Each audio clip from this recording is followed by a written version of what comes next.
Hello दोस्तों, आप सबका स्वागत है मेरे चैनल पे। दोस्तों, मेरा नाम शशांक रस्तोगी है और मैं एक NISM सर्टिफाइड रिसर्च एनालिस्ट हूँ। दोस्तों, इससे पहले कि हम आज के stock Phantom digital effects limited के बारे में बात करें, मैं चाहूँगा मेरे चैनल को सब्सक्राइब करें और आने वाले वीडियोस को देखने के लिए बेल बटन को स्ट्राइक करें सो दैट मेरे न्यू वीडियोस के बारे में आपको रेगुलर अपडेट मिलती रहे। ये दोस्तों मेरे कुछ स्टैंडर्ड डिस्क्लोजर्स हैं। दोस्तों, फैंटम डिजिटल इफेक्ट्स का IPO आ रहा है। ये एक SME कंपनी है।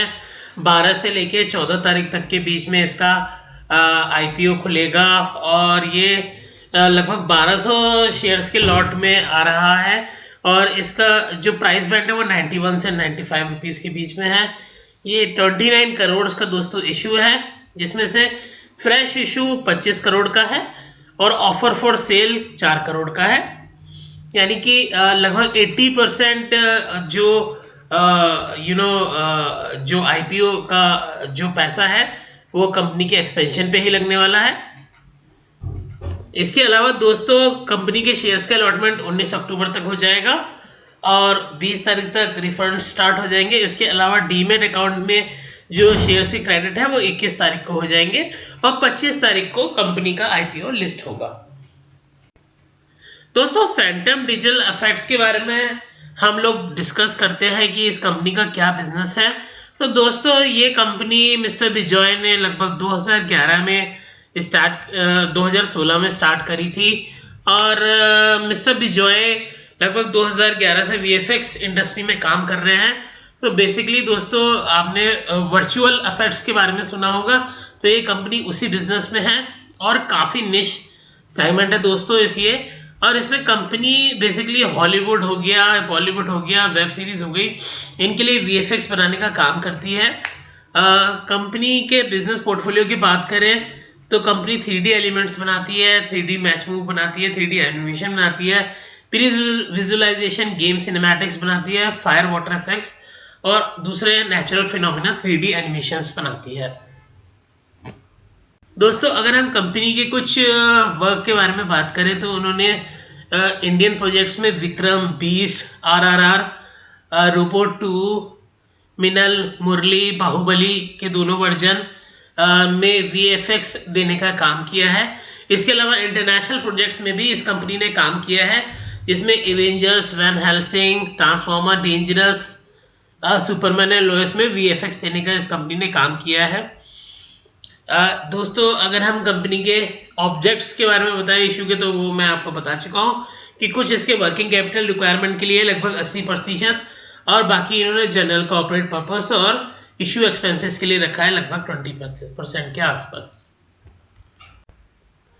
दोस्तों, अगर हम इस कंपनी के डायरेक्टर्स के बारे में बात करें तो इस कंपनी के लगभग 60 डायरेक्टर्स हैं दोस्तों।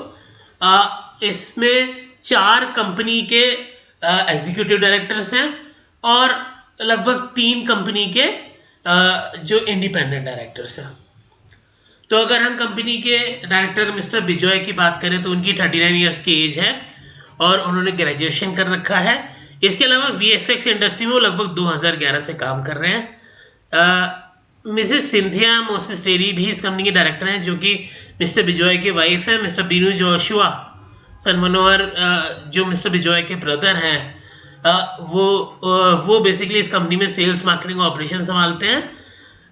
रविंद्र शिवरन करण जी, जिनकी एज 39 ईयर्स है, वो भी इस कंपनी के डायरेक्टर हैं और वो BIT की डिग्री रखते हैं। उनको लगभग 18 साल का इंडस्ट्री का एक्सपीरियंस है और वो VFX डिपार्टमेंट को हेड करते हैं कंपनी में। इसके अलावा अगर हम इंडिपेंडेंट डायरेक्टर्स की बात करें तो mister Manjeet, mister Tom Anthony, mister Jimon PV, ये सब भी काफ़ी एक्सपीरियंस लोग हैं दोस्तों, जो अलग अलग इंडस्ट्रीज से आए हैं। तो कंपनी में दोस्तों एक बड़े एक्सपीरियंस का अच्छा समावेश हमें लगा।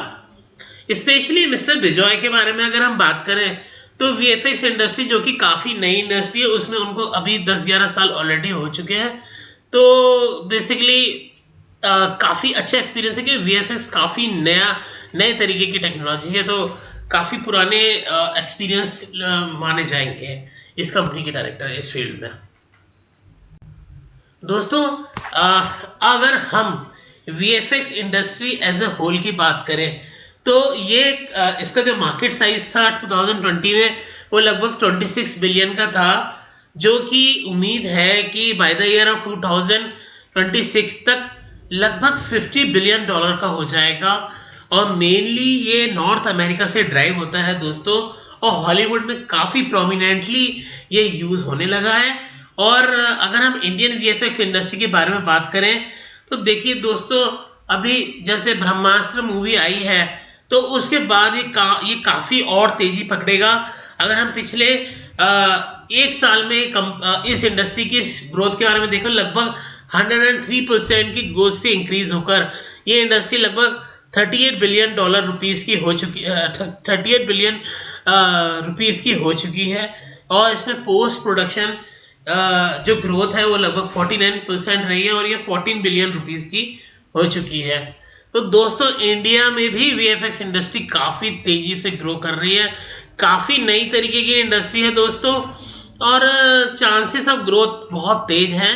हालांकि इसमें नंबर ऑफ प्लेयर्स काफ़ी ज़्यादा हैं, लेकिन इसके बावजूद क्योंकि इंडस्ट्री साइज काफ़ी तेज़ी से ग्रो कर रहा है तो सारे ही प्लेयर्स अच्छी तेज़ी से इसमें ग्रो होने की बड़ी तेज़ संभावना है। दोस्तों अगर हम कंपनी के फाइनेंशियल्स को देखें तो पिछले 3 साल में कंपनी का परफॉर्मेंस काफ़ी अप एंड डाउन रहा है, लेकिन पिछले 2 सालों में कंपनी ने काफ़ी तेज ग्रोथ करी है। जैसे 2020 में कंपनी का टर्नओवर लगभग 13 करोड़ का था और कंपनी ने लगभग 11 लाख रुपए का उसमें प्रॉफिट अर्न किया।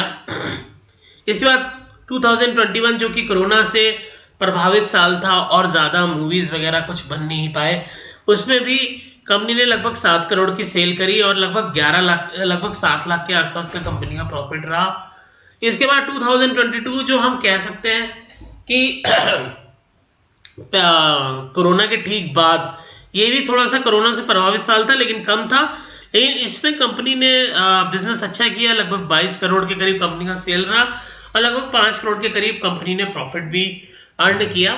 और अगर हम अभी फर्स्ट क्वार्टर की बात करें जून तक की, तो जून तक कंपनी ऑलरेडी 12 करोड़ का बिजनेस कर चुकी है और लगभग 4 करोड़ के करीब का प्रॉफिट कर चुकी है। यानी कि अगर हम सेम स्पीड को रखें तो लगभग कंपनी 50 करोड़ के आसपास इस साल की क्लोजिंग कर सकती है और लगभग 16 करोड़ के आसपास कंपनी के प्रॉफिट भी रह सकते हैं, जो कि काफ़ी हाई ग्रोथ होगी दोस्तों।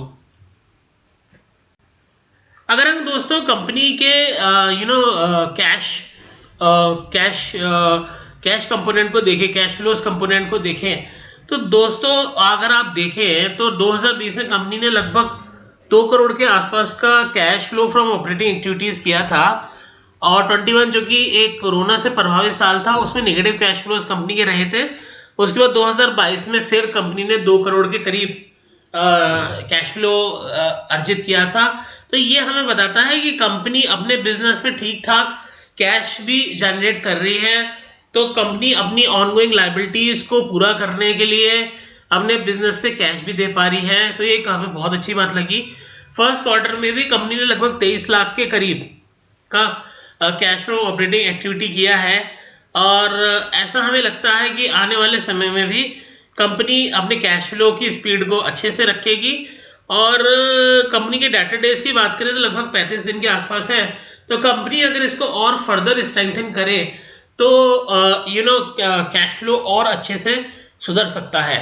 तो ये हमें चीज़ थोड़ी पॉजिटिव लगी। कंपनी पॉजिटिव कैश फ्लोज फिलहाल तो क्लॉक कर रही है। इसके अलावा दोस्तों अगर हम पीयर साइज की बात करें तो एक प्राइम फोकस नाम की और कंपनी है जो इससे काफ़ी बड़ी कंपनी है, लेकिन वो कंपनी काफ़ी बुरी तरीके से डेट में फंसी हुई है। उसमें कभी रिलायंस अनिल अंबानी ग्रुप की कंपनी भी कभी प्रमोटर थी। तो कंपनी का लगभग 2200 करोड़ का टर्नओवर है और लगभग 4000 करोड़ के आसपास का डेट है। तो ये तो कंपनी उसके मुकाबले में काफ़ी छोटी भी है और लेकिन उसमें डेप्ट नहीं है। तो हमें ये कंपनी फाइनेंशियल्स के हिसाब से ठीक ठाक लगी। इसके अलावा जो इस कंपनी का मेजर अट्रैक्शन हमें लगा कि ये एक न्यू एज कंपनी है। VFX इंडस्ट्री का फ्यूचर काफ़ी ब्राइट है। OTT सेगमेंट और मूवी सेगमेंट में भी ये बेसिकली टेक्नोलॉजी काफ़ी यूज़ होती है, जैसे स्ट्रेंजर थिंग्स वगैरह में आपने देखा होगा, नेटफ्लिक्स में भी। तो इन टर्म्स ऑफ टेक्नोलॉजी काफ़ी नई टेक्नोलॉजी है और जो ग्रोथ पैटर्न है इस इंडस्ट्री का काफ़ी फास्ट हो सकता है, इसलिए ये कंपनी हमें थोड़ी सी अट्रैक्टिव लगती है। अगर आप अपने फाइनेंशियल एडवाइज़र से बात करें और अगर आपको लगता है कि आपको इन्वेस्ट करना चाहिए, तो अगर वो आपको गो अहेड देते हैं तो आप इसमें अप्लाई कर सकते हैं। थैंक यू दोस्तों। तो इसी तरीके के नए वीडियोज़ के बारे में जानने के लिए मेरे चैनल को सब्सक्राइब करें और बेल बटन को हिट करें, जिससे मेरे आने वाले नए वीडियोज़ के बारे में आपको अपडेट मिलती रहे। थैंक यू सो मच दोस्तों।